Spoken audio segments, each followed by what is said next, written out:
Au Ghana, le procureur anticorruption n'en peut plus. Martin Amidou accuse le président de la République d'ingérence politique et jette le tablier.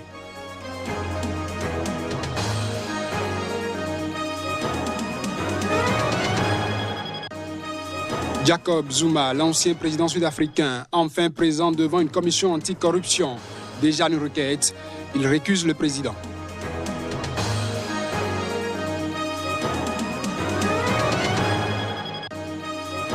L'offensive anti-Tigré se poursuit avec l'onction du Premier ministre éthiopien. Abiy Ahmed parle déjà de phase finale dans les prochains jours.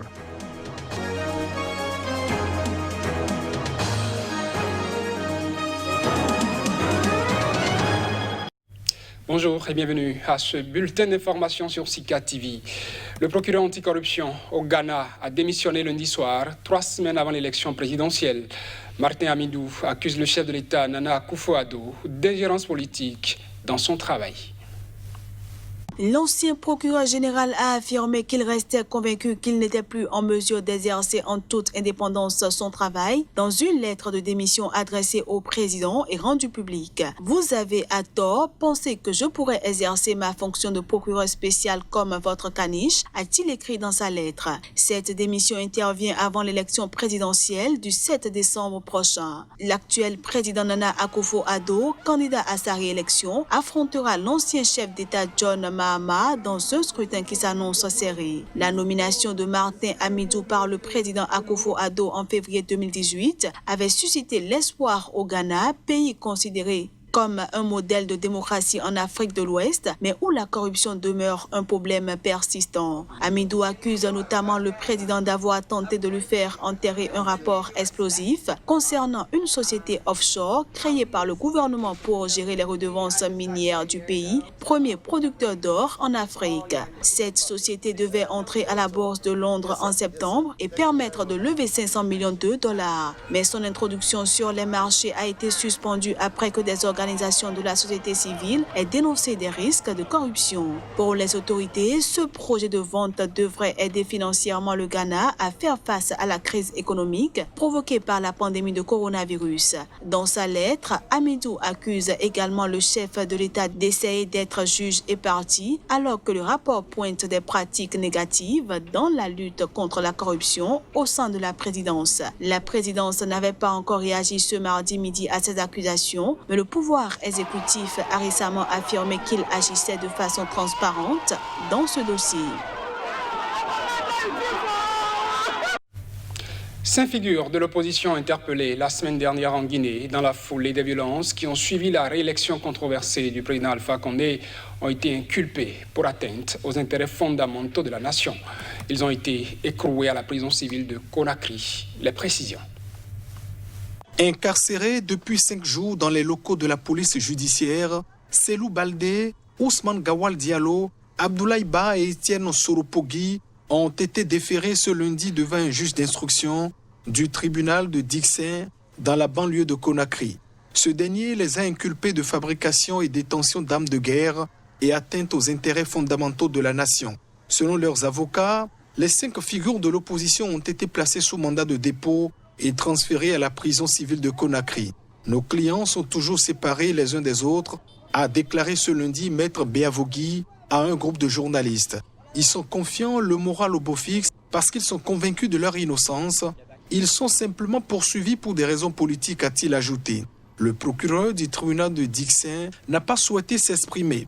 Le parquet avait déclaré que ces 5 hommes figurent parmi les 6 opposants déclarés comme activement recherchés à la suite des violences électorales et plus précisément pour avoir proféré des menaces de nature à troubler la sécurité et l'ordre public. Ils sont des responsables de l'Union des forces démocratiques de Guinée, l'UFDG, le parti dirigé par le principal challenger d'Alpha Condé à la présidentielle, Selou Dalein Diallo. Etienne Soropogui est également une figure d'opposition qui avait appelé à voter pour Selou Dalein Diallo. Le 6e opposant, Sékou Koundouno, également membre de l'UFDG, était toujours recherché ce lundi. Face à cette situation, l'opposition a dénoncé une opération visant à la museler et à faire oublier le coup d'État électoral auquel s'est livré, selon elle, le président Alpha Condé. En Éthiopie, l'opération militaire en cours dans la région dissidente du Tigré au nord entrera dans sa phase finale dans les prochains jours. C'est ce qu'a annoncé ce mardi le Premier ministre éthiopien Abiy Ahmed. Le Premier ministre éthiopien Abiy Ahmed a annoncé ce mardi que l'opération militaire en cours dans la région dissidente du Tigré entrera dans sa phase finale dans les prochains jours. Le 4 novembre, Abiy a envoyé l'armée fédérale à l'assaut de cette région septentrionale après des mois de tension avec les autorités régionales du Front de libération des peuples du Tigré, TPLF. Les combats ont fait plusieurs centaines de morts selon Addis Abeba et poussé plus de 25 000 habitants à fuir vers le Soudan voisin. Vendredi dernier, Abiy Ahmed assurait que les forces du TPLF étaient à l'agonie et avaient appelé leurs soldats à se soulever et faire défection au profit de l'armée fédérale dans les 2 ou 3 jours suivants. Cette échéance de 3 jours donnée aux forces régionales et aux milices du Tigré pour se rendre à l'armée fédérale au lieu de rester des jouets aux mains de la junte cupide, a écrit ce mardi le Premier ministre sur son compte Facebook. Il a salué ceux qui, parmi ses troupes, ont utilisé ce délai sans donner de précision. Mais le président du Tigré, Debretsion Gebremichael, a déclaré ce mardi que le gouvernement et le peuple du Tigré tiendraient bon, signifiant ainsi que les combats allaient continuer. Cette campagne militaire ne peut pas être terminée. Tant que l'armée des envahisseurs est sur notre terre, le combat va continuer. Ils ne peuvent pas nous faire taire par la force, a-t-il dit. Le président du Tigré a également affirmé qu'une frappe aérienne avait visé lundi Mekele, la capitale régionale, tuant et blessant des civils. Mardi, Addis Abeba a démenti dans un communiqué cette information, affirmant que ce raid avait visé des cibles cruciales du TPLF à l'extérieur de Mekele. L'ancien président sud-africain Jacob Zuma s'est finalement présenté ce lundi devant une commission d'enquête anticorruption. Il a formellement demandé que son président Raymond Zondo se récuse.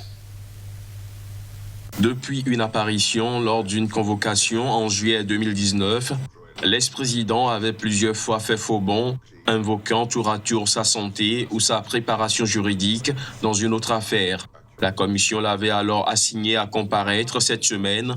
Il s'est finalement présenté lundi devant une commission d'enquête anticorruption, demandant formellement que son président, Raymond Zondo, se récuse. L'ancien chef de l'État a droit à un juge impartial à plaider son avocat, soulignant que la présence même de Jacob Zuma démontrait qu'il n'avait jamais eu l'intention de remettre en cause l'autorité de la commission. Si Jacob Zuma est interrogé et qu'il se sent jugé, je lui dirai de s'asseoir là et il exercera son droit à ne rien dire, a indiqué son avocat, la commission n'étant pas un tribunal.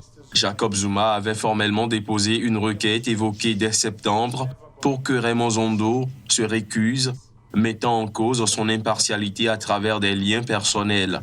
Que Zuma ait épousé la sœur d'une femme avec qui j'avais eu une relation terminée plusieurs années auparavant n'a jamais eu d'incidence sur l'exercice de mes fonctions, avait affirmé Zondo dans un communiqué fin octobre dernier. Ces motifs de récusation sont tout simplement sans fondement, a déclaré l'avocat principal de la commission, Paul Pretorius, enfonçant le clou lors de l'audience.